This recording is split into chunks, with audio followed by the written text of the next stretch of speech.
I made the decision to allow my parents to live in the house. But when Mark, who can't even cook, had the audacity to suggest I leave, I couldn't believe it. He approached me with a smile, as if he had achieved something significant, and said something so outrageous that it left me speechless. I could never allow my parents to live in my house, only for Mark to try moving in with my in-laws without my permission and attempt to evict me, the rightful owner. Mark's controlling nature had bothered me for a while, but now it felt sickening. I couldn't continue this way with him. His entitled attitude and the way he behaved as if he owned the house, despite not contributing financially, had worn me down. I am Sarah, a woman in my 40s, and I work hard to support our family. Mark, my husband, stays at home and takes care of household chores. While I appreciate his contributions, his domineering personality had become unbearable. His demands, like asking me to fetch ice cream late at night, grated on my nerves. When I refused, he threatened me, reminding me of his supposed authority as the husband. His constant need to assert his dominance and demand respect solely based on his gender infuriated me. Dealing with his behavior on top of my demanding job felt unbearable. I finally told him, I'm really tired. I had reached my breaking point and couldn't continue living like this. I decided to retreat to my room for some rest, seeking solace from the mounting tension with Mark. However, he wasn't pleased with my attitude and confronted me, demanding an explanation for my behavior towards him. Threats loomed in his words, his anger palpable, as he asserted his authority over me. Feeling utterly drained, I mustered a forced smile and apologized, hoping he would understand my exhaustion. But Mark's disappointment in me only grew, leaving me no energy to argue. I apologized once more and withdrew to my room, my spirit crushed by his overbearing behavior. Day by day, I endured Mark's tyranny, worn down by his constant demands. But my breaking point came when I fell severely ill, diagnosed with a stress-induced fever. Unable to move, I had to take a day off work, lying in bed, too weak to care for myself. When I told Mark about my condition, he dismissed it, accusing me of making excuses and refusing to help. Alone in my room, feverish and weak, I endured a night of unbearable pain. In my delirium, I wished for an end to my suffering. I longed for a simple gesture of care from Mark, a cold compress, or even just a comforting word. But my desires remained unmet, leaving me drowning in a sea of loneliness and self-doubt. Questions plagued my mind. Why was I the only one subjected to this torment? What had I done to deserve such treatment? The agony of my situation, coupled with Mark's callousness, weighed heavily on my soul, pushing me to the brink of despair. I couldn't help but wonder why things couldn't just work out with Mark. The pain from my ongoing ordeal brought me to tears, and when my fever finally subsided after 3 days of rest, I had to return to work. My colleagues and bosses showed genuine concern, asking if I was truly all right. Their kindness contrasted sharply with Mark's attitude, and their compassion moved me to tears. I felt I was reaching my emotional breaking point. A voice inside me screamed that I couldn't endure Mark any longer. I knew deep down that pushing myself so hard wasn't sustainable, that someday I would reach my limit. Yet, in my overwhelmed state, I couldn't gather the strength to confront the situation or contemplate preparing for a life without Mark. My affection for him had long faded, but the complexities of our shared life left me feeling trapped. Each day, I worked tirelessly, returning home only to be tossed around by Mark's whims. This cycle persisted, draining me both physically and emotionally. Then, one day, while I was trying to find solace in my room, Mark summoned me. It had been ages since we had a serious conversation, and his unusual excitement piqued my curiosity. As I settled down for the discussion, Mark, with a fervor I hadn't seen before, dropped a bombshell. He intended to let his parents live in our house. His callous remark about my inability to cook stung, but what struck me even harder was his plan to force me out. I couldn't fathom the selfishness behind his words. Mark, without considering my feelings, proceeded to outline his agenda. He wanted to change the house's ownership to include his parents, divorce me, and start a new family. He declared that these decisions were final and that my objections wouldn't change a thing. I felt a wave of dizziness wash over me, unable to comprehend the decisions he'd made without any regard for my emotions. When I broached the idea of living together, my parents were elated. They must have missed me dearly. It was my responsibility to be there for them as the man of the house. However, Mark, consumed by his own desires, arrogantly embraced the term man of the house, utterly oblivious to my feelings. I knew I couldn't continue this way with him. It was simply impossible. Mark chuckled dismissively, claiming that my love for him blinded me. He apologized insincerely, asserting that he only wanted to take care of his family. But I had no affection left for him. All that remained was my astonishment at his selfishness and my regret for not ending things sooner. I despised my past weakness for allowing him to take advantage of me. Why hadn't I cut ties with him earlier? If I had, he wouldn't have exploited me so ruthlessly or displayed such selfish arrogance. Mark seemed to misunderstand, assuming my reluctance for divorce meant lingering love. To clarify my feelings, I declared, "I'll leave then." Mark, clearly unprepared for my agreement to a divorce and my willingness to leave, was stunned. He had to brace himself for the challenging times ahead. The past version of me, always bailing him out, was no more. From now on, no matter what happened to Mark, I wouldn't offer my help, for we wouldn't be a couple anymore. Mark stared at me in shock, frozen in place, providing me with the perfect opportunity to head to my room and pack the essentials. Larger items would have to be left behind. Today, it seemed evident that I needed to hire movers soon. As I prepared to leave, Mark approached me hastily, questioning my decision. "Are you sure about this? If we divorce, we'll be strangers," he said. I responded with a serene smile. "I've already fallen out of love with you. Letting go of what's not needed feels liberating." My words hung in the air, leaving Mark looking utterly lost. I nodded, thanking him for everything, and walked away from our house. Back at my parents' place, I explained the situation to them. Their initial fury at Mark's behavior subsided when they realized I had a plan. With their support, I started my recovery process. The first step was the divorce. After sending the papers, Mark messaged me, expressing uncertainty about the situation. I clarified my feelings, and he went silent.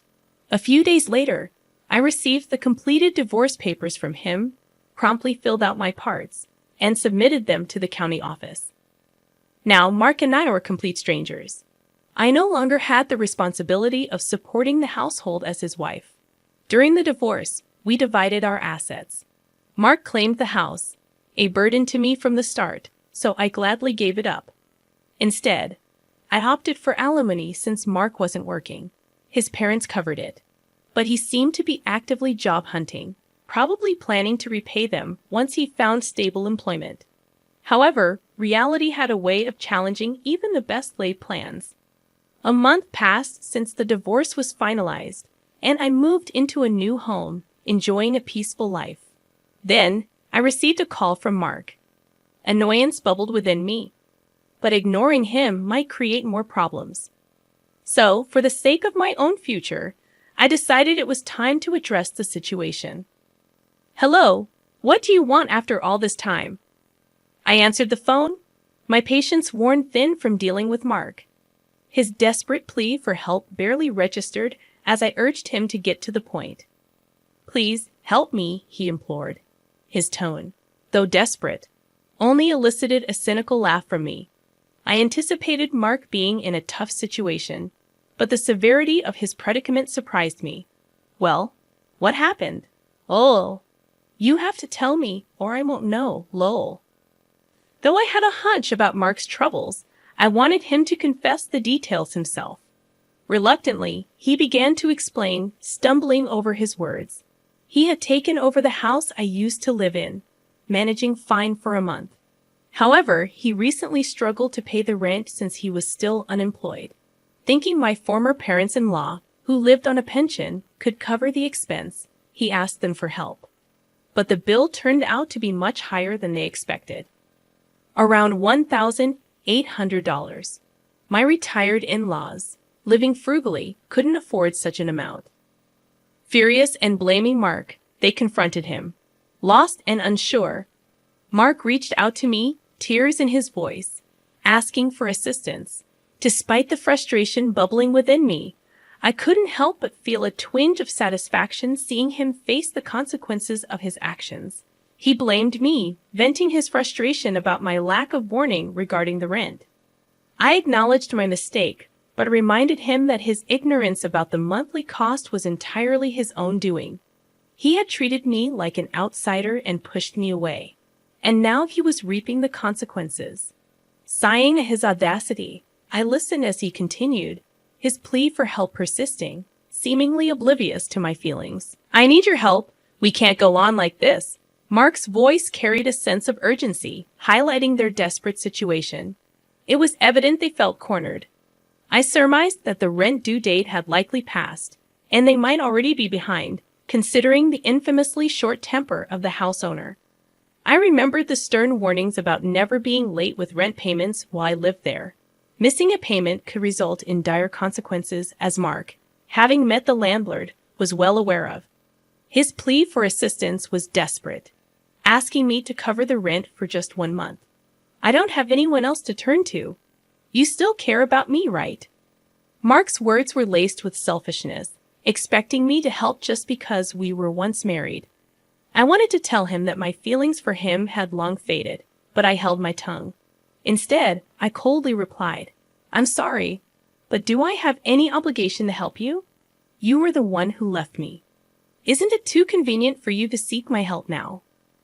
Mark attempted to defend himself, pleading for understanding. "Please don't be so cold. I really can't do this without you.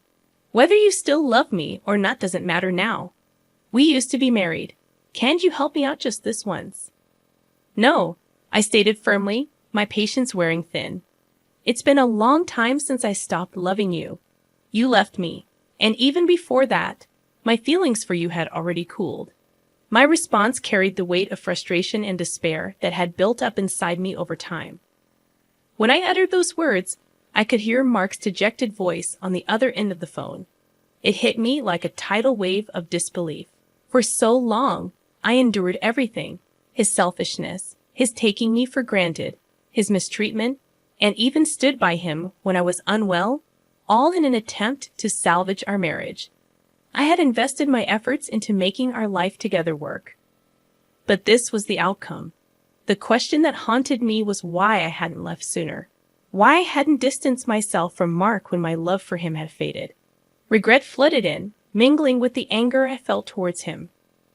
Throughout our time together, Mark never truly faced me. He never showed concern, never tried to protect me, and never considered walking through life hand in hand as a couple.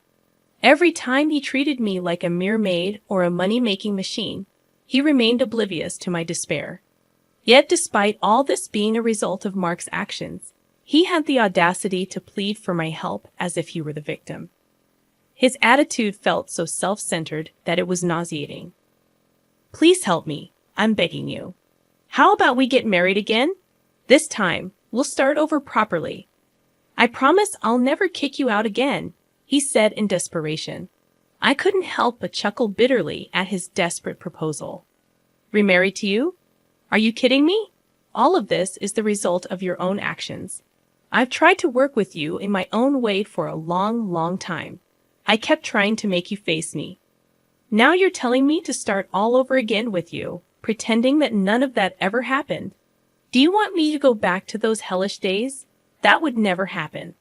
I'm not going back to that life. No matter what," I exclaimed, my emotions boiling over. Tears began to flow, a mix of anger and sadness. Mark remained silent in response to my words. Unable to bear any more of this conversation, I simply said goodbye and hung up. After that, Mark didn't call, and wanting never to hear his voice again, I blocked his number. Later, I heard from mutual friends that Mark and his family got evicted from their home. In his own way, Mark tried to talk to my former in-laws and get them to pay the rent on his behalf. However, they were furious, stating, "That's not what we talked about. and refused. Consequently, they angered the landlord and had no choice but to leave. Mark hadn't had much luck finding a full-time job, so he was working part-time to make ends meet. Apparently, because they have been living together, my former in-laws had to sell their house and were now cramped in a run-down apartment. All three of them. As for me, I became engrossed in my work. My boss even discussed a promotion with me. It seemed I might be the first female manager in our company, and I received admiration from both colleagues and juniors. Sometimes friends asked, "Are you going to get married?" To be honest, after being forced into that kind of life, I had a negative view of marriage. The idea of dating a man or getting married again didn't appeal to me, but life was long, and there was no need to rush. In this generation, many people go their entire lives without getting married. If I could live my life without regrets, that's all that mattered. If I could live true to myself, that was enough. With that in mind, I wanted to continue walking through life at my own pace,